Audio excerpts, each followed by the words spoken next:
Drugs were absolutely started out for social use, helped me party a little longer, having more fun. My friends were using. And then before I knew it,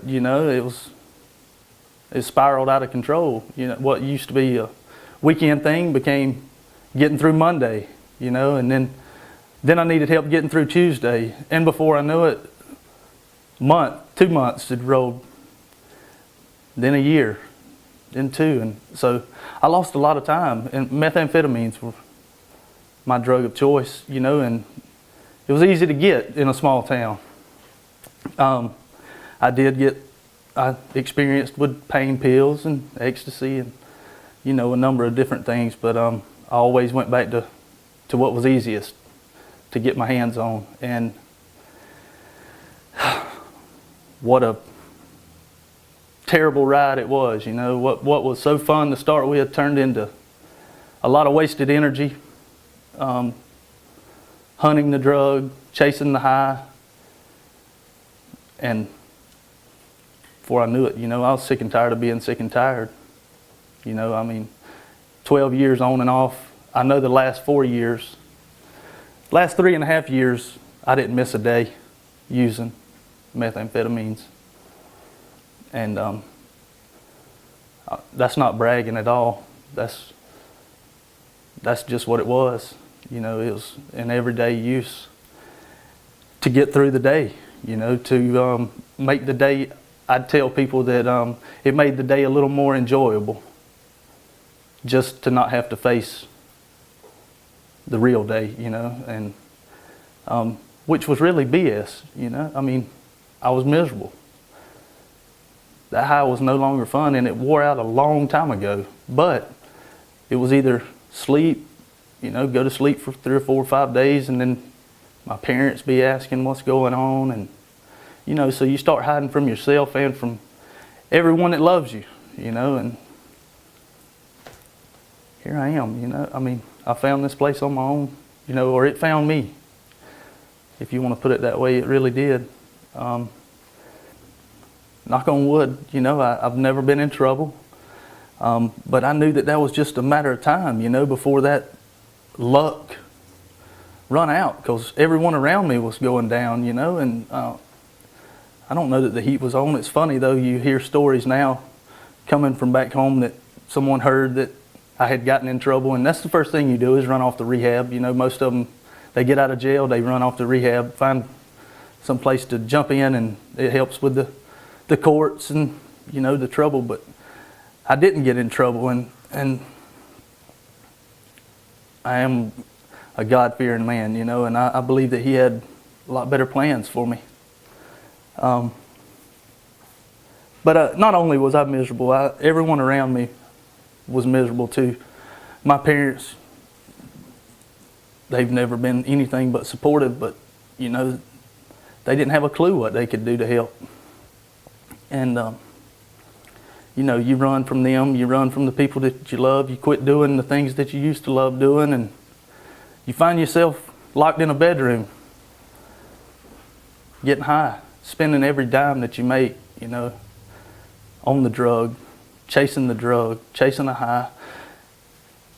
And I don't know how anybody doesn't get tired of that, I've been tired of it for a long time, but I can tell you this, it's scary to get on that internet and start having to admit to yourself, why you're getting high, you have to. That drug you have to keep using, just like with any drug, I'm sure, but I can only speak from my experience. That internet staring you in the face, telling you that it's time, brother. It's time to wake up and deal with what's real, and that's that you don't want to live this life forever. You're not living any kind of life. This is miserable, miserable, miserable feeling. And as I got on the internet, let me back up. 5 years ago, my parents finally did come to me. They respect me, and basically more than anything, I think they were really scared of me to accuse me or ask me was I using, or because you don't want to be wrong. They could sense something was wrong with me, but and they had a good feeling that it was, that I was using drugs or back using, but they, they knew that I was liable to fly off the handle, and explode, and really, because I was doing what I was supposed to do. I'd go to work, and my dad and I own a business, and I wasn't a very productive person at work, but I showed up, and in my own foolishness, I felt like that was enough, So anyway, they had asked me to get some help, find rehab, and this, like I said, this is 5 years ago, and 6 years ago maybe, and I didn't have insurance, so I was looking at spiritual-based places, and nothing really, grabbed me up. I knew that I didn't need anybody waking me up in the morning telling me I needed to go do whatever they wanted me to do, work or whatnot. I needed some rest. And so I went off to the mountains for a couple months. My parents rented a house. That's how loving they are. They rented a house in the top of a mountain, 40-acre estate, and they took me there and they dropped me off with some food and, told me to enjoy, basically get well. And that's what I asked for. And they were very supportive, and they did it. And I was clean for 30 days, and I came home and I'd get high because I knew I was leaving again. So, it's never real good commitment. As much as I wanted it, I really didn't want it, if that makes any sense. But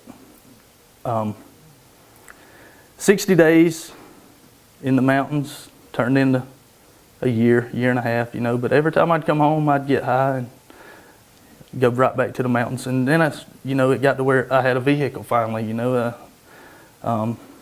so I'd go home and get some drugs and bring them back to the mountains. So boom, I'm full on again, everyday user, and everything that I had worked for those 60 days or 30 days or however you want to look at it had gone right, down the drain. It was a waste of time and effort.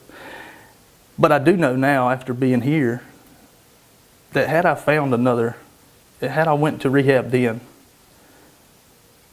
I feel strong that I would still be using today, because it probably would not have worked for me. Yeah, and I'd have been right back, then I'd have been discouraged with rehab altogether. I hear people in here that have been to 3, 4, 5, 6, 7, 8, or more different rehabs and detoxes. And I'm like, there's no way that would have worked for me, because I'd have been discouraged. If not by the first, by the second, that'd have been over with, And so finding this place was, like I said, it found me. There was God involved in it for sure. He knew what time it was, and I can't think of a better place. And I see people that said that they've been 6, 7, 8 different detoxes, and I see the changes in them in here. Everybody comes in the door, they're scared. I was scared. I must have cried the first 10 days I was here, but the staff, they comforted me. And I can remember Miss Debbie telling me one day that I said, I got to go. I can't do it. I cannot do it. And just crying my eyes out, and she said, Anthony, it's 8 weeks. It's 8 weeks, and it's the rest of your life. And I knew right then that that she was exactly right, that I could do it, because, my worst day here was a hell of a lot better than my best day, the way I've been living the last 4 years, So the way I found Gulf Breeze Recovery, as I was saying, I had looked on the internet 4, 5, 6 years ago, however long it was. You lose track. That's one thing you do lose, is a bunch of time when you're using every day. It doesn't matter what day it is or how much time's passed. So I went to the mountains and somewhat cleaned up and was there for a couple years. Excuse me. My dad asked me to, he told me if I got ready to come home, that there was a place for me to work, in the business. He'd be interested in handing the business over to me. And so I thought that was a great idea. And I went home, and before I knew it, it didn't take long to be in that whirlwind, of using methamphetamines every day. And I thought I had it under control, you know, I really did. But my dad, you know, I couldn't figure out why my dad was not ready to turn that business over to me. And I was like, damn, this sucks, you know, every day, you know, life's just not going exactly how I wanted to still, you know, and lucky for me, you know, I could be true to myself. I was like, why would he hand it over to me? You know, even though he doesn't accuse you of using or, you know, blame you or ask you what's going on with you, he knows.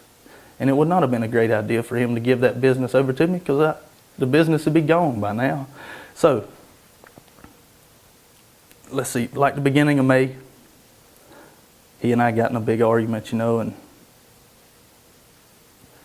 it's me, you know, I'm so upset at myself at the way my life's going, you know, that I have to blame it on someone, so I throw it on him and, you know, leave the wood shop, go in my room, and I'm looking on the internet. I'm like, I don't have any options, you know. I mean, as much as I'd like to say I don't need him to give me this business, I can do this on my own, I didn't have any options, you know, or none that would allow me to be able to use every day like I was doing. You know, I was probably going to have to go take a drug test, or I was going to have to do an interview, which, even though going to the mountains got me cleaned up for a little while, I had lost my ability to be able to deal with everyday life, to speak with people, to, you know, I mean, anything. You know, I'd go to Walmart and I was nervous wreck, you know, I mean, because the drug, yeah, it made me feel a little more comfortable, but really and truly it made me so very uncomfortable.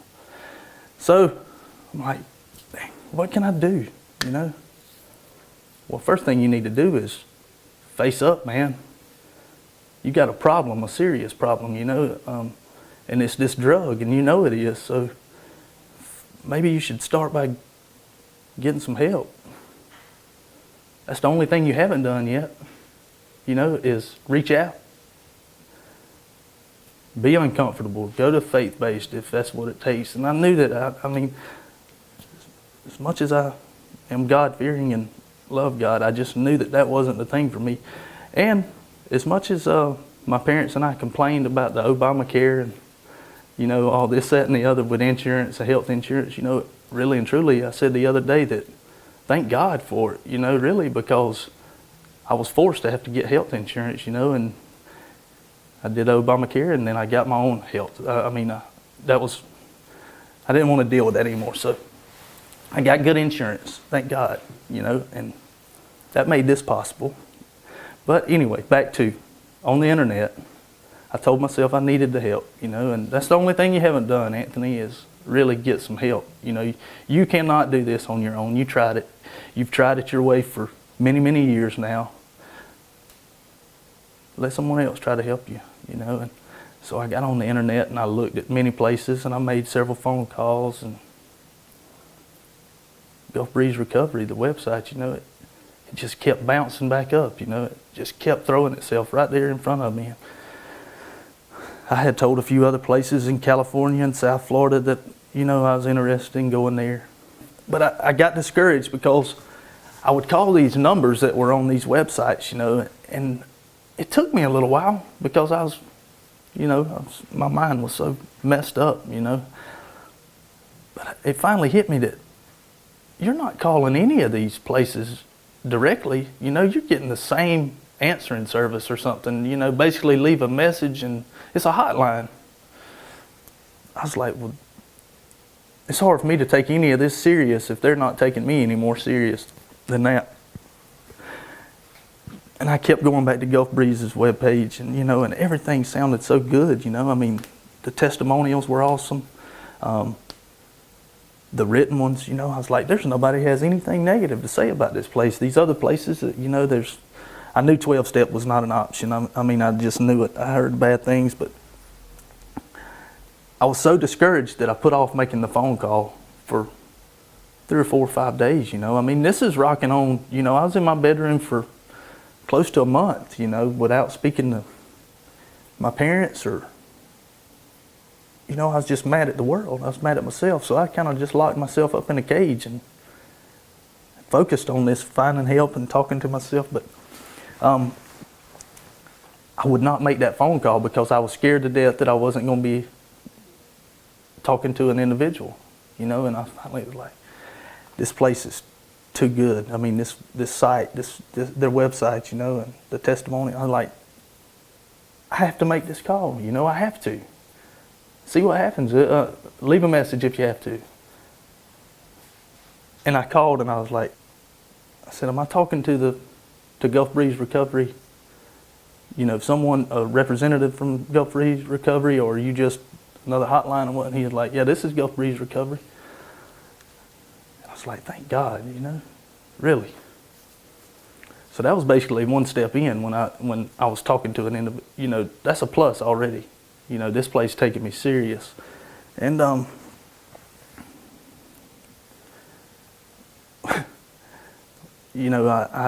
told him right off the bat that I mean, for whatever it was worth, probably not much at all, but I told him that I'd been studying the website and really thought that they had a great thing going here, and I told him I'd love to get in, and it got to a money issue, and that was a little discouraging, and I was like, I can't do it. I can't come up with that up front. I probably could. I told him, I said, I probably could, but I want to do this on my own. I have great insurance. I really didn't want my parents to even know I was leaving. I just wanted to call them in a week or two and let them know that I was in rehab, or recovery. And he checked on my insurance and told me that he called me back and he said, can you come up with X amount of dollars, and I said, well,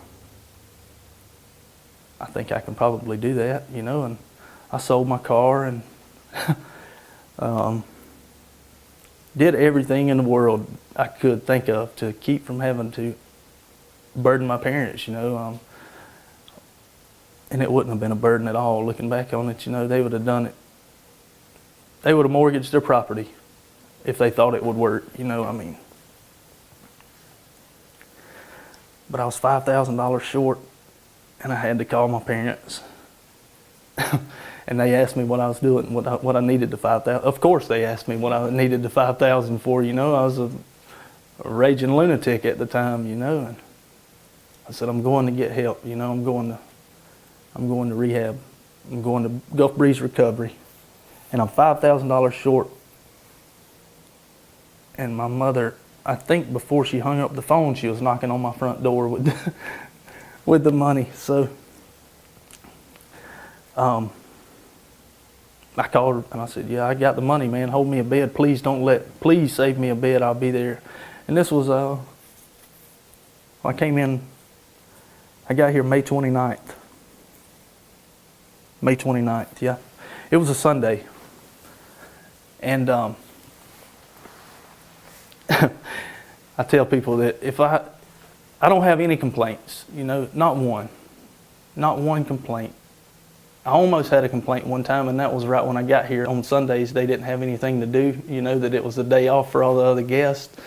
Because when I arrived, everybody and their brother and sister, it felt like was out front door, and I told my girlfriend as we pulled in and I seen all the people, I was like, turn around. There is no way I can get out of this car, and she said, I'm not turning around. You're staying. So, lucky for me, she stuck to that too, She told me, put a foot on me and told me to get out of the car. No, that's not really what happened, but here I am, and like I said, that was May 29th.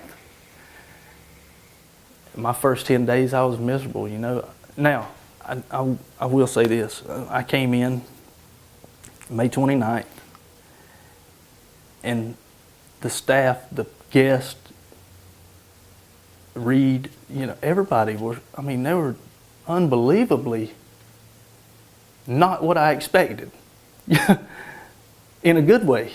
I was so terrified and so caught up in my head of how this should be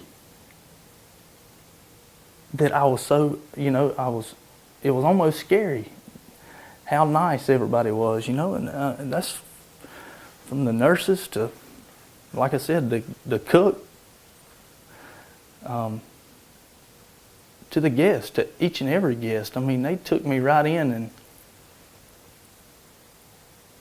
I mean, I remember getting checked in and being in detox room, laying in the bed thinking, what a relief, that I had put off. I had put off something that was so damn easy, I had basically tortured myself for many years. Of course, without the insurance, it would not have been possible, it just would not have been, and that's why I say that it was good that I didn't go to rehab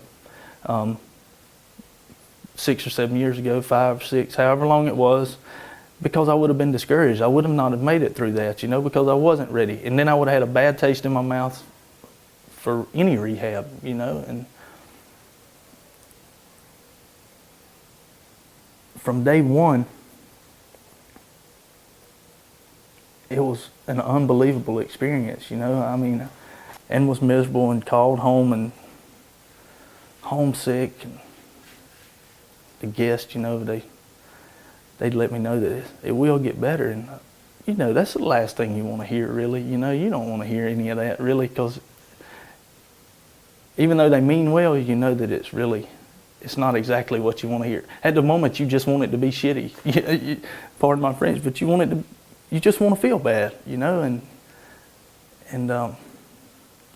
like I said, I went to Miss Debbie and told her that I couldn't make it, that I was gone. I had to get from here, and it wasn't to do with anything in the facility. It was myself. It was my thoughts. It was me in general. I was out of my comfort zone to know that I was about to face the real me, the person that, even though I was so excited to find again, that I wasn't really sure if I was ready to find them, because what if I didn't like them either, but hell, you got to give it a chance, because that you don't like this person that you've been these 12 or 15 years.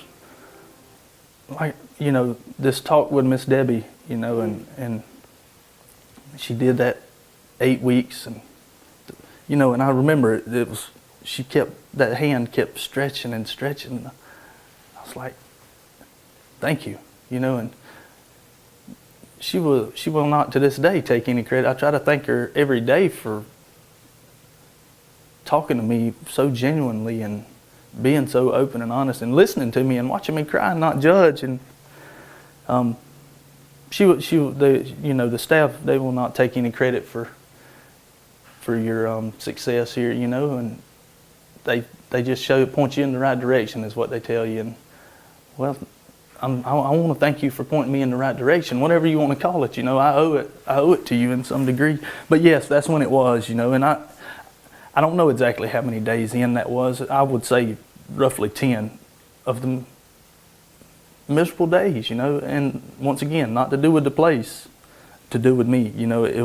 I was in a bad spot. But that talk with her, a light bulb flashed. And she was right.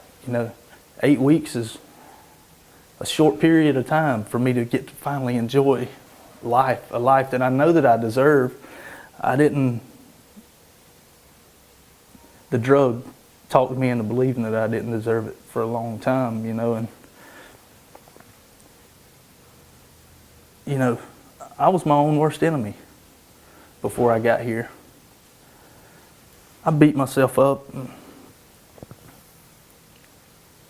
I couldn't handle constructive criticism, I'm a pretty competitive person, so anytime you come at me with anything negative, I'd fly off the handle, I was a loose cannon, but it's because my brain, I could not handle any more negativity. I spent so much time up in my head beating myself up for all the things I'd done in my past and how I had failed at life and thought I deserved more than what I had given myself. And then again, so many other people saw so much better in me, and that was kind of discouraging too in its own way. And you almost feel in the sense that you've let other people down, you know, as much as they mean well, you take it just the opposite of that, you know, I mean. So, and my counselor, she had said the other day in a phone call we made home to, my parents were on the other end, and, you know, she said that basically that it's not very often that you have a guest that comes in that is so motivated, you know, to get well. And that it was a pleasure, you know, that she is honest, you know, and that's because I was ready to get help, you know, and I'm getting to the books, you know, absolutely getting to the books. I have been motivated from the day I arrived, you know, even though I went through those scary points and wanted out, you know, I really was. I really have been motivated. And those books, they're motivation. The books, my favorite, wow. They were hard to understand to start with, you know, it's completely different. It's it's hard to believe that something so simple, you know, that I have had in me all along, you know. I can't believe that it took me so long to find something so simple, and it is a simple thing, but they were hard to understand to start with because I made it hard, you know. I didn't want it to be so simple, maybe. Plus my mind, it took a little while for my mind to clear and be able to comprehend well again. But the 4 agreements is a good one. You tend to want to rush it, you know what I mean? When you are motivated to get well, it makes it tougher to, you start putting more pressure on yourself in a different kind of way, you know. For years I put pressure on myself, and I got here and I was like, you see these people that are already there, you know, there. And you want to be at that spot, and you want it now. I want what I want, and I want it now. And it doesn't happen that way. And after I relaxed a little bit and got a little more comfortable with myself, it was popping. You know, every day there was something else, you know. And whether it be from a book or good conversation in class, you know.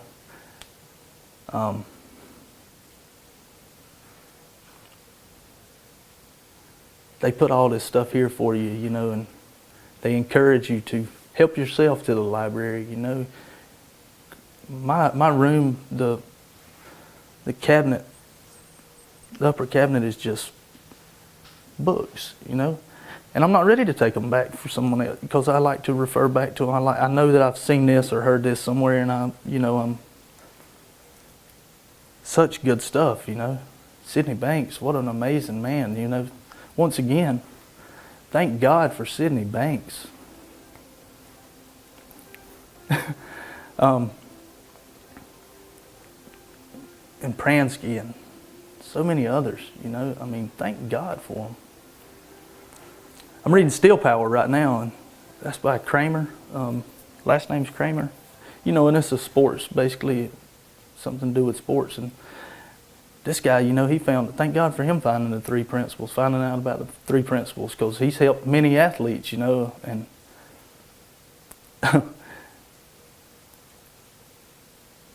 once again, you go back to simplicity, you know, how simple it is. But even athletes, you know, these people that make millions and millions of dollars a year for our entertainment, you know, they have to go, you know, they need help along the way and pointed in the right direction. The drugs absolutely sucked the life out of everything that was once good in my life. Yes, I did hunt, I did fish, you know, I did things with my dad together, you know, that we did together.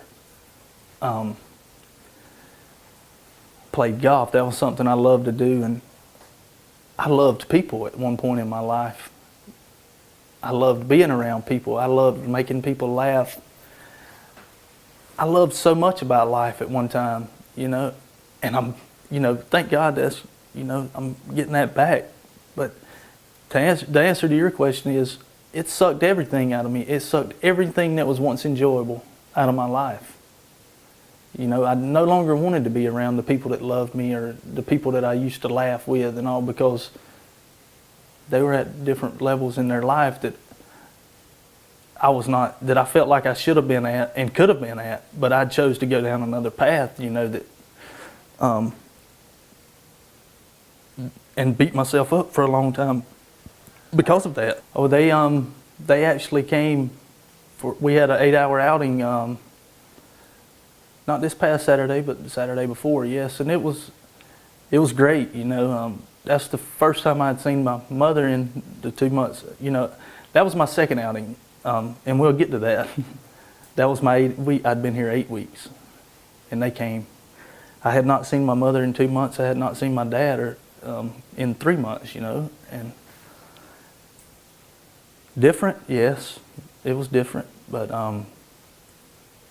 you could see a different type of look on their face, just they were at peace.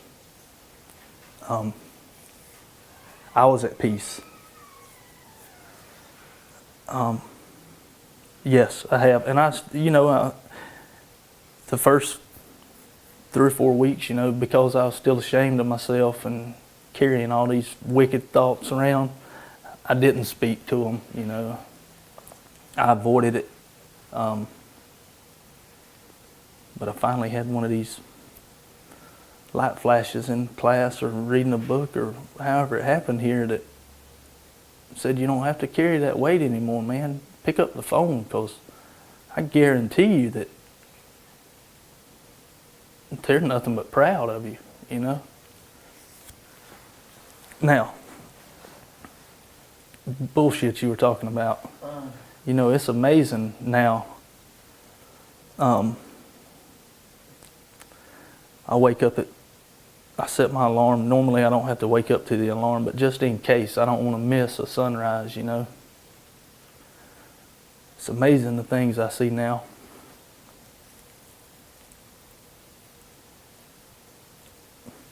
There is a pretty world out there, and I'm a part of it. Thank God. Thank God for this place, it helped me, they may not have did anything for me, so they say, but point me in the right direction. But thank God for pointing me in the right direction, giving me a foundation to work with. I can't believe that all these years I've missed such beautiful sunrises and the moon and the stars. And we go to the beach on Sunday, and I'm sober as I've been in 12, 15 years probably, and it's fun.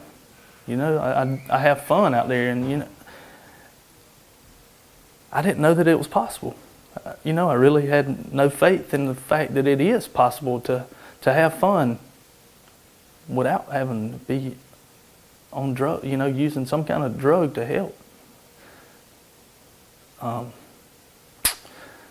The movies, we went to the movies one Saturday, and I couldn't tell you the last movie I'd been to, but I can tell you that I wasn't sober when I was at it, and it was great. I laughed from start to finish. And, that's the other thing is, I laugh till it hurts now, and that was something I did way long time ago that I had forgot even was possible.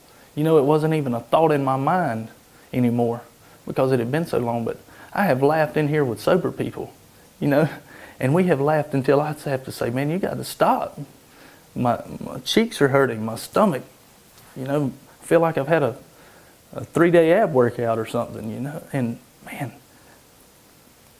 it's unbelievably awesome to have those feelings back. I had lost all touch with any of those good feelings, it's all negative, just BS in my head. So, yes, I had lost. It wasn't that those things were not out there. They were all along, but I didn't see them. The future is something that I'm absolutely excited for the first time, and I won't say ever, because that would be, not true.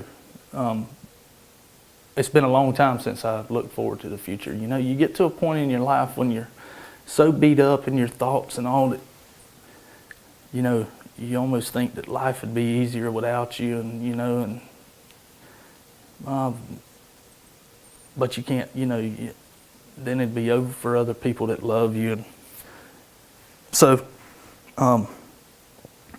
6 weeks into the program, I'm feeling good, and I'm like, I can do these next 2 weeks with my eyes closed.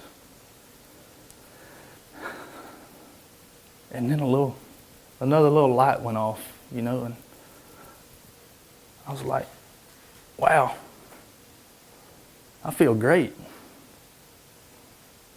But I want to feel greater. So at 6 weeks, I decided I'd do 12 additional weeks. 4 additional weeks, and make it 12 total weeks. And like I said, this is my first rehab. And I feel good that this could be my last, in a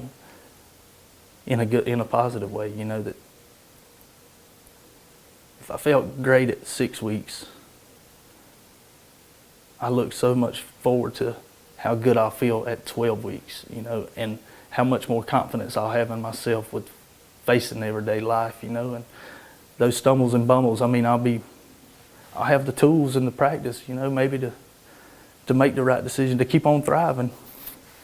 So the future, what a beautiful place. I see a future. A future without being closed up in my room on the phone hunting another high, or I'm high. I'm high on life. This is the best feeling. I kept waiting for that. We're gonna need a little bit more money up front, and to extend that state. No, they never asked for another penny, and I'm thankful for that too, But yeah, we're full of thoughts, The beauty of that is that I now know that I can have a little bit of control over those thoughts. It is just a thought.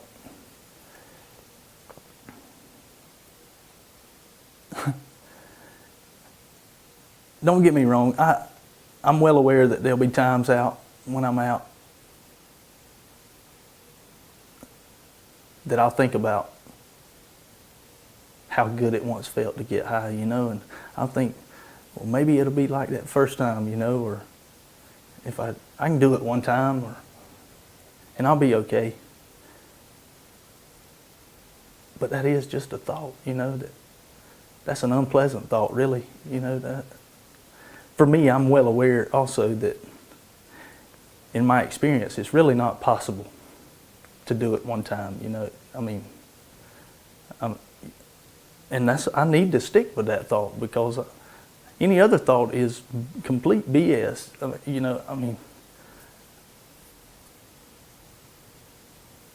I don't think about relapsing. I do know that it's a possibility, and especially you can get caught up in these statistics and all that. And I once told myself that statistically, what makes me think that I can be of those 5% that stay clean off of methamphetamines, or 10%, whatever the statistics are right now. It's not good. It's against me. The odds are against me that I'll stay clean, or stay sober. And I used to dwell on that thought, that why would I think that I'm better than everyone else, or that I could stay clean and that person can't, or that was a thought. I know that if I stay in control of my thoughts and don't let my thoughts take over, my everyday life, the bad thoughts, the negative thoughts, if I can just stay in control of them, that I can absolutely be that person that stays sober, because I know what a beautiful life it is out there now. Isn't controlling them letting them go, in fact? Yeah, it is. I mean, you can pick and choose. Before Gulf Breeze recovery, there was no picking and choosing the positive from the negative thoughts, because they were all damn negative thoughts. I mean, I was overflowing with negative. And now there's a lot of positive thoughts in there that, you can throw the negative ones out. There will be negative thoughts, and when that thought comes in that I think that I might want to use, go away. See you later. It's not healthy for me. But I also know, thank God I know that I don't have a disease. I've heard that for so long that it's, and I used it as a crutch. I mean, I used it as a way to be able to use and make my parents or my friend, understand why I'm using. I've got a disease. I'm an addict, and I'll always be an addict. But once again, that was a thought. I mean, I don't have a disease. I was an addict. If anybody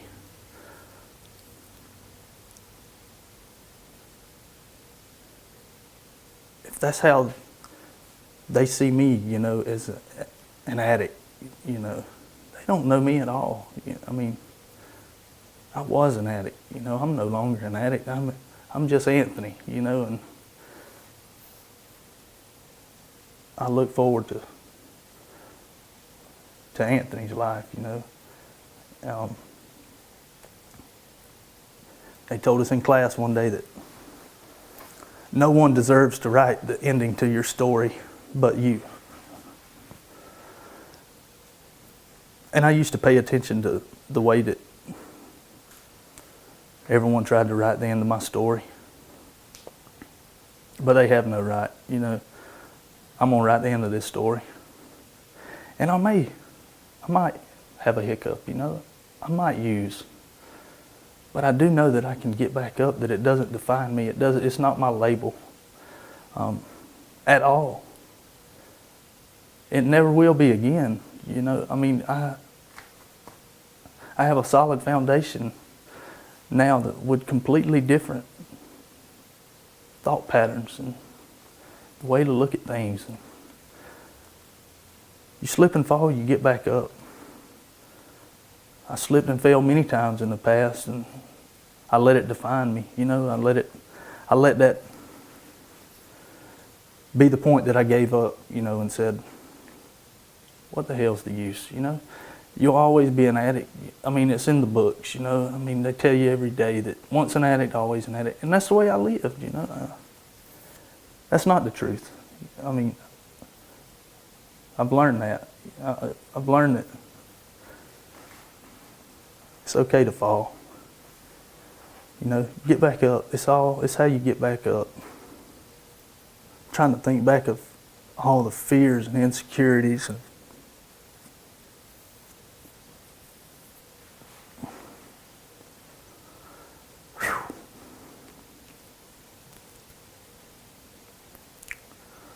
first off, you have to want it. I wanted it.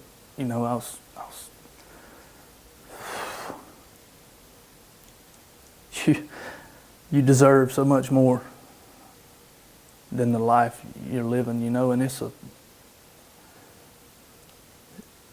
up to us, to pick ourselves up.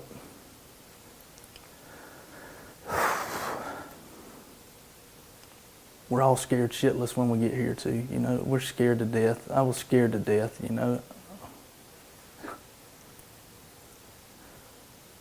Man. I've told them before in here that I have this thing now that I didn't know existed, and that was deep compassion. You know, I mean, for the ones that come in, the new people that come in, because I know how it feels to be scared to death, you know, to not only of the environment you're walking into, but the thought of leaving your comfort zone, you know, leaving your family, leaving the ones you love and your friends. And detox is a horrible thing. Sometimes, you know, it hurts, and but you can do it. It's doable. If I could, I told Miss Debbie that if they could figure out a way that I could do the detox for every guest that come through the door, that I would do it without hesitation. And that's true and real. I mean, that really is. I would do it for every person that came through the door. I would go out in the street and I'd grab them up and tell them to come on, that I'll detox for you, because that's the toughest part, you know, really and truly it is. Because you've got so much going on.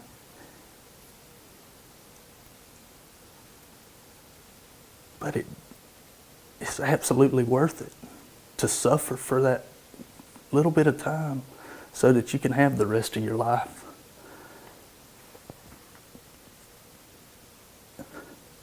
I mean, I think about the pain that all the uncomfortable situations that I put myself through, and I made it through, you know, when I was using.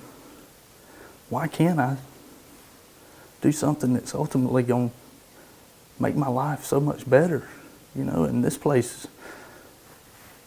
is the real deal.